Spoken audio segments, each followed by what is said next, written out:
Hola, bienvenido a tu programa, Caminando con Dios. Yo soy la pastora, profeta Corey Gómez de la Iglesia Avance Global.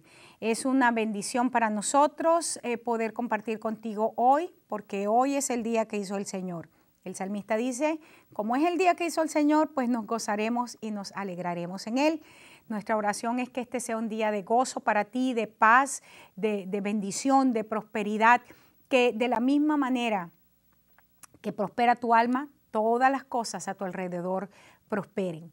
Quiero darte las gracias en este día también por sintonizarnos y quiero decirte que a lo largo de la programación está nuestro teléfono allí para que nos puedas llamar porque tenemos la línea de oración abierta. Nuestra línea de oración funciona durante el día, no es durante la noche, aunque los programas se repitan. Entonces, durante la programación tenemos la línea de oración abierta, puedes llamarnos y con mucho gusto vamos a contestarte y vamos a orar por ti. Además de eso, puedes entrar a nuestra página en internet, hacerte amigo de nosotros allí en nuestro canal de YouTube de Global Advance.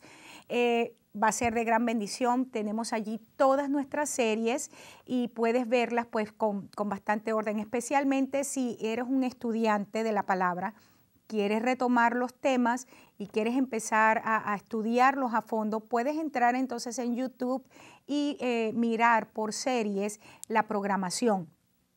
También puedes entrar a nuestra página en Facebook, a mi página en Facebook, Corey Gómez, y puedes hacerte amigo allí para que recibas entonces los escritos que yo envío semanalmente. Nuevamente, gracias por la oportunidad de compartir contigo en este día la palabra que el Señor me está entregando. Hemos estado hablando de un tema interesantísimo, la reforma de Ezequías. Al principio de la programación te decía que había tomado este tema en este tiempo a raíz de estar buscando al Señor con respecto a ¿cuál es el trabajo específico de nosotros como líderes para este tiempo? Este es un tema para el liderazgo en general. Y quizás algunas personas me digan, bueno, yo no soy líder, entonces, bueno, este tema no se aplica a mí. No, todos nosotros somos líderes en algún u otro grado. Es decir, tenemos, por ejemplo, nuestros hogares. En nuestros hogares somos líderes en nuestro trabajo, somos líderes dentro de la iglesia en algún nivel. Maestros de escuela dominical, líderes de célula, ujieres, todos nosotros tenemos un grado la palabra es un grado de influencia. Y Dios nos está llamando a nosotros a que podamos desde esa posición de influencia ejercer los principios. Ezequías fue un hombre levantado por Dios para destruir un legado de maldad y un legado de pecado que su padre Acaz, un hombre puesto por Dios para gobernar, trajo no solamente a Judá, sino a lo que era el templo del Señor. Como iglesia de Cristo, hermanos, estamos viviendo y ¿cómo podría decir? Estamos viviendo las secuelas de las malas decisiones que generaciones previas tomaron cuando decidieron casarse con posiciones políticas, posiciones económicas, cuando permitieron que la iglesia se permeara con enseñanzas del mundo. Hoy por hoy como generación nos ha tocado y nos está tocando levantarnos con autoridad y con radicalidad, cortar estas cosas de nuestra vida, tener que tomar el cuchillo para circuncidar nuestras vidas. Pero le doy gracias al Señor porque por su Espíritu Santo no solamente Él pone en nosotros el querer y el hacer, sino que nos ayuda a que podamos proseguir, perseverar en este tiempo. La perseverancia es una característica del cristiano vencedor, del que vence. Es una característica del real, de la verdadera persona exitosa en Dios y en todo sentido. Así es que mi llamado para ti en este tiempo es a que perseveres en cada palabra que el Señor te ha entregado, en cada promesa que el Señor te ha entregado, porque nuestro Dios es un Dios bueno y Él siempre opera para bendición. Estaba compartiendo contigo en el programa anterior el verso 6 del capítulo 29 de Segunda de Crónicas. Y te decía en el programa anterior que es sumamente triste este verso porque resume la maldad de Acaz y de toda esa generación. cuando Ezequías le dice a los sacerdotes y a los levitas que se levantaran para santificarse, le dijo, van a santificarse ustedes y van a santificar también el templo, van a sacar la inmundicia. Y entonces empieza a mencionar cuál era la inmundicia que había en Judá y en el templo. Dice, verso 6 del capítulo 29 de Segunda de Crónicas, porque nuestros padres se han rebelado, han hecho lo malo ante los ojos de Jehová nuestro Dios, porque le dejaron y apartaron sus rostros del tabernáculo de Jehová, volvieron las espaldas, aún cerraron las puertas del pórtico y apagaron las lámparas, no quemaron incienso, ni sacrificaron holocausto en el santuario al Dios de Israel. Y yo hablaba de algunos. La primera cosa que hicieron fue que se rebelaron, es decir, conscientemente tomaron la decisión de no seguir al Señor. Dice que esto fue lo que los llevó a hacer lo malo ante los ojos del Señor. Le dejaron, es decir, se fueron detrás de los dioses paganos, detrás de los Baales. Dice que apartaron sus rostros del tabernáculo de Jehová. Esto implicaba que no caminaron en la palabra que había sido encomendada por Dios a Moisés, y Moisés se las entregó fielmente al pueblo. Dice que le volvieron la espalda a Dios, es decir, se fueron detrás de los dioses y de los ídolos. Cerraron las puertas del pórtico. De este punto hablé bastante extenso, porque dentro de lo que hizo la reforma, lo primero que hizo Ezequías cuando él empieza su reinado es que él reparó las puertas y abrió las puertas del tabernáculo. Y cerrar las puertas era que toda esa generación le impidió a los demás buscar a Dios. Ni ellos buscaron a Dios y no le permitieron a los demás buscar al Señor. Y me quedaba en este punto que te decía que quería retomar porque tiene algunas implicaciones interesantes, así como el hecho de cerrar las puertas.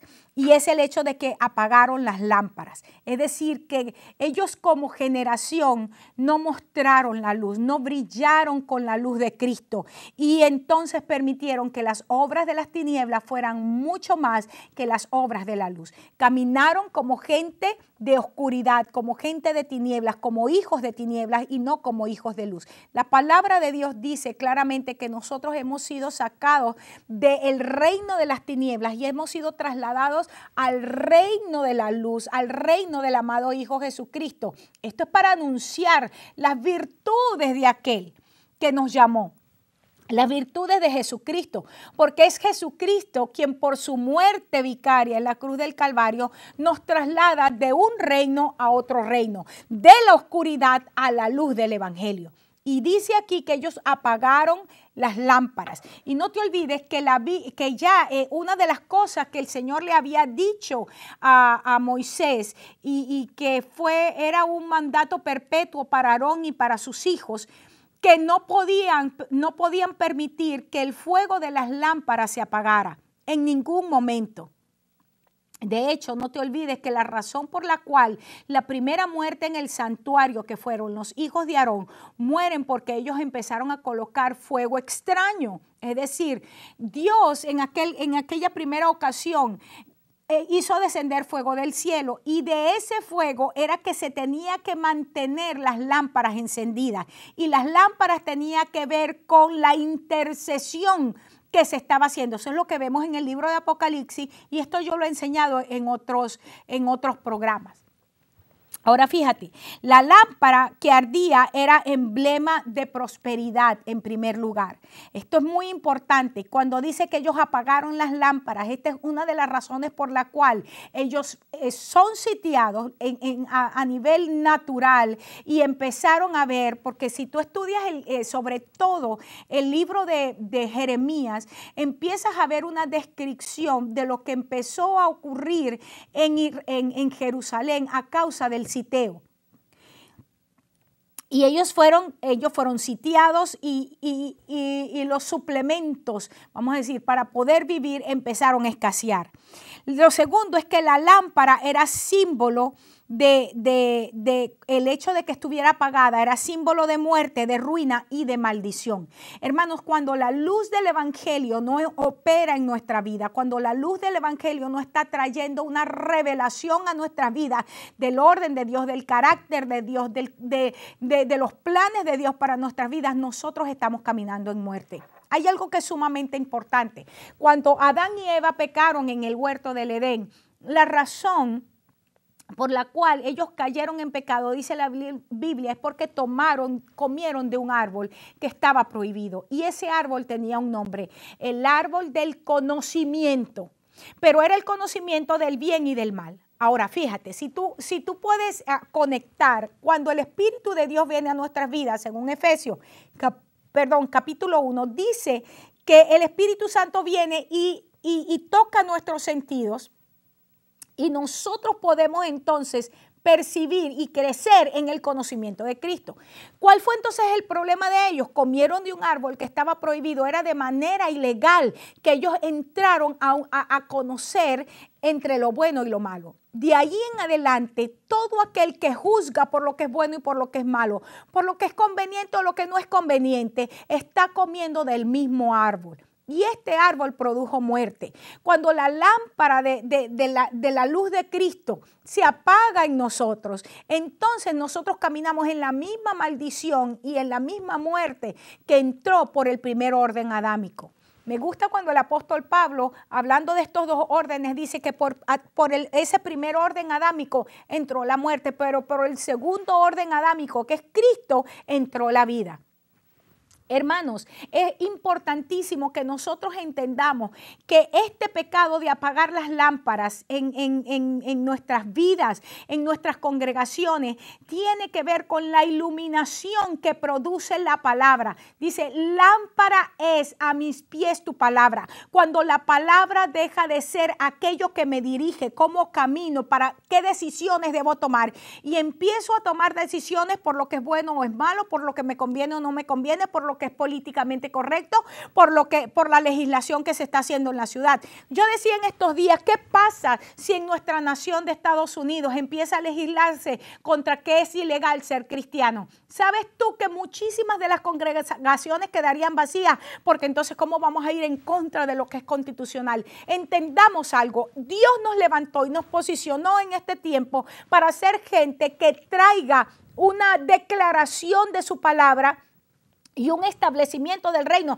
Y esto va por encima de la constitución del hombre o de las leyes del hombre. Porque hay un reino que es superior y hay una nación que es superior, que es la nación del reino de los cielos. Es el reino más poderoso sobre todo lo creado, visible o invisible. Y nosotros somos ciudadanos y conciudadanos de la familia de Dios. Nosotros tenemos ciudadanía en el cielo. Y nosotros nos regimos es por esas leyes. Nosotros somos embajadores y como embajadores del reino, como embajadores del rey, nosotros nos regimos por las leyes del reino. Entonces es sumamente importante que nosotros lo tengamos bien en claro, porque hermanos, viviendo los tiempos que estamos viviendo, estamos llegando a un momento donde la legislación en nuestras naciones es en contra de Dios y en contra de su ungido. Pero nosotros como gente de Dios nos tenemos que levantar y decir, nosotros vivimos bajo la constitución del reino de los cielos. Y no hay ley terrenal que a nosotros nos pueda decir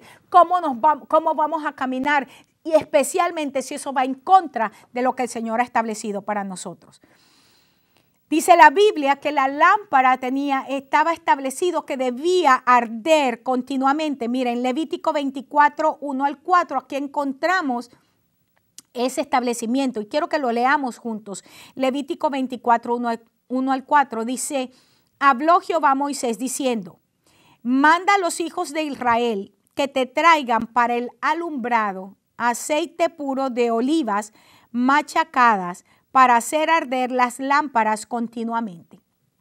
Recuerda que el aceite me habla del Espíritu Santo.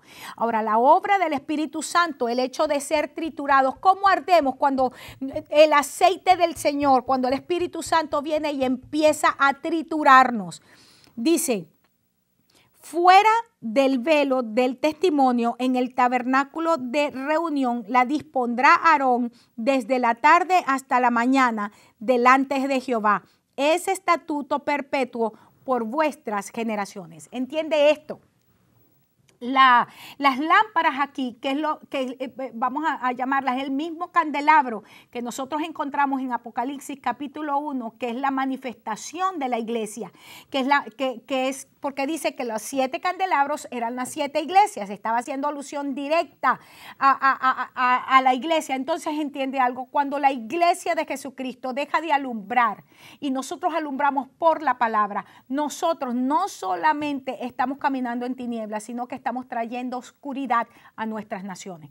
La razón por la cual nuestras naciones están caminando en oscuridad, la razón por la cual nuestras naciones están caminando en maldición, es porque la iglesia de Jesucristo dejó la palabra y la puso a un lado y se hizo políticamente correcto, se hizo popular y trajo un mensaje que se convirtiera en una caricia al oído del oyente y no en una palabra aguda, cortante, de doble filo que penetrara para partir y para discernir, para dividir el alma del espíritu y para conocer las intenciones del corazón.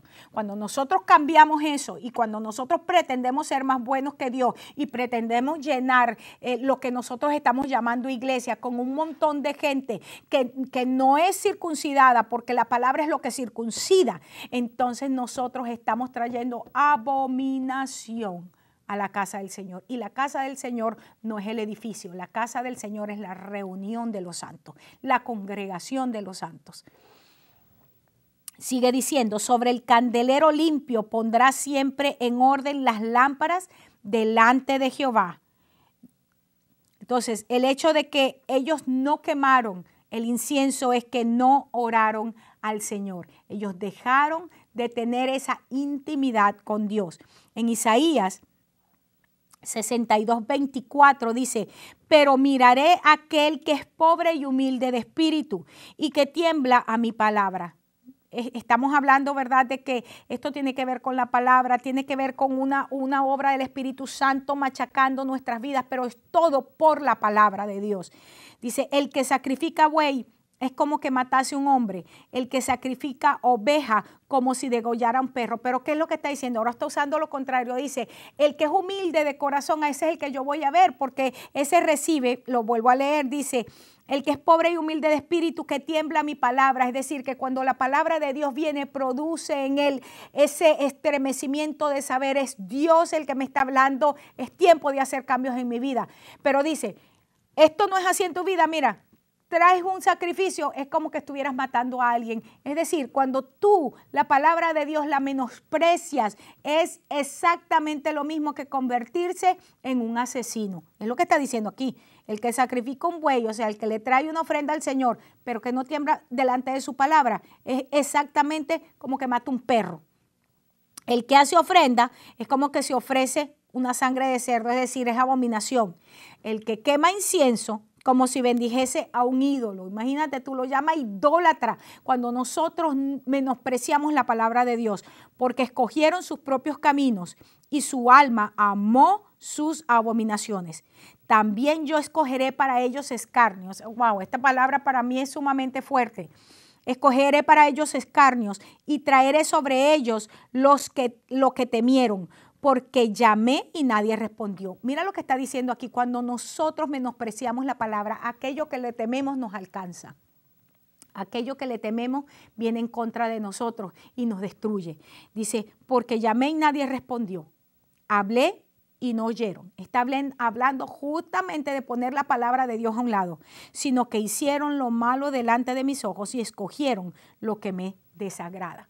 El hecho de no sacrificar los holocaustos O sea, o mejor dicho, el hecho de menospreciar la palabra es equivalente a ser abominable delante de la presencia del Señor. Y el castigo para esto es que aquello que le tememos, aquello que nos hace a nosotros temblar, o sea, cuando no es la palabra lo que me hace temblar, sino otras cosas a las que le temo, quedarme sin trabajo, tener carencia, estar enfermo, quedarme solo, que el hogar se destruya. Todas esas cosas a las cuales tú le temes, pero menosprecias la palabra de Dios, son las que te alcanzan a causa de que no caminas en la palabra que Dios te está diciendo. Y eso es lo que dice allí, cuando las lámparas son apagadas, cuando las lámparas, que es la palabra de Dios, no alumbra nuestro camino, nos convertimos en abominación y aquello a lo cual le tenemos viene a nuestras vidas. Y termina diciendo, ese verso 6 dice que no sacrificaron holocaustos, es decir, se hicieron cómodos y empezaron a vivir haciendo lo mínimo y a veces ni eso. Es decir, el sacrificio de los holocaustos es lo que el Señor dice, es lo que nosotros tenemos que traer delante de Él. Dice, vas a honrar al Señor con tus diezmos y con tus ofrendas. Y sabes que mucha gente dice que el diezmo no es del Nuevo Testamento, pero es que tampoco es del Antiguo Pacto, porque el diezmo es antes, es pre-levítico, porque no te olvides que Abraham le entregó los diezmos de todo a Melquisedec y Jesús es hecho sacerdote según el orden de Melquisedec. O sea que los diezmos no fueron establecidos en el orden, en el pacto mosaico. Están establecidos, pero en realidad iniciaron antes de Leví. Y por eso es que el autor de Hebreos dice que en los lomos de Abraham estaba Leví y ellos también le diezmaron al Señor. O sea que estamos diciendo aquí que nosotros honramos al Señor entonces con nuestros bienes. ¿Y qué es lo que dice el Señor? Cuando tú y yo honramos al Señor con nuestros bienes, entonces podemos probar al Señor en todo. Dice, porque entonces Él va a venir y se va a encargar del devorador por nosotros. Va a poner a los enemigos como estrado de sus pies. Ezequías, hermanos, como generación y como prototipo del liderazgo de este tiempo que debe levantarse para traer santidad a la iglesia, para traer santidad a nuestra vida, fue un hombre que no solamente se determinó a limpiar el templo, sino a hacer un pacto con Dios. Y este es un punto sumamente determinante. La reforma de Ezequías fue una reforma de santidad, pero no fue una reforma de santidad externa, de rituales, sino fue una reforma de santidad fundamentada en una relación de pacto. Y quiero que leas esto en el verso 10. Dice en 2 de Crónicas 29:10, dice, ahora pues yo he determinado, este es Ezequías hablando, hacer pacto con Jehová, el Dios de Israel, para que aparte de nosotros el ardor de su ira. Y creo que este es un punto en el cual nosotros deberíamos hacer hincapié, porque Dios es un Dios de pacto. Siempre Dios se ha manifestado al hombre a través del pacto. Lo podemos ver el pacto adámico, podemos ver el pacto noémico, podemos ver el pacto abrahámico, podemos ver el pacto mosaico, nosotros podemos ver el pacto de Dios con David, nosotros podemos ver el pacto de Dios con Jesucristo y a través de Jesucristo con su iglesia. Es decir, Dios siempre se ha manifestado al hombre a través del pacto, porque Él es un Dios de pacto y busca gente de pacto. Y dice la Biblia que Él es fiel a su pacto, Él es fiel a su palabra. Tan es así que la Biblia no está dividida en dispensaciones, la Biblia está dividida en dos grandes pactos, antiguo pacto y nuevo pacto. Y es importante que tú entiendas esto, porque Dios es fiel al pacto. Y dice la Biblia que cuando nosotros nos acercamos al monte Sión, nos hemos acercado ahora a Jesucristo y en Él a un nuevo pacto que tiene mejores ordenanzas, mejores estatutos, mejores decretos que el anterior, porque el anterior quedó absorbido por este que era mucho mejor en cuanto a los beneficios que trae a nuestra vida.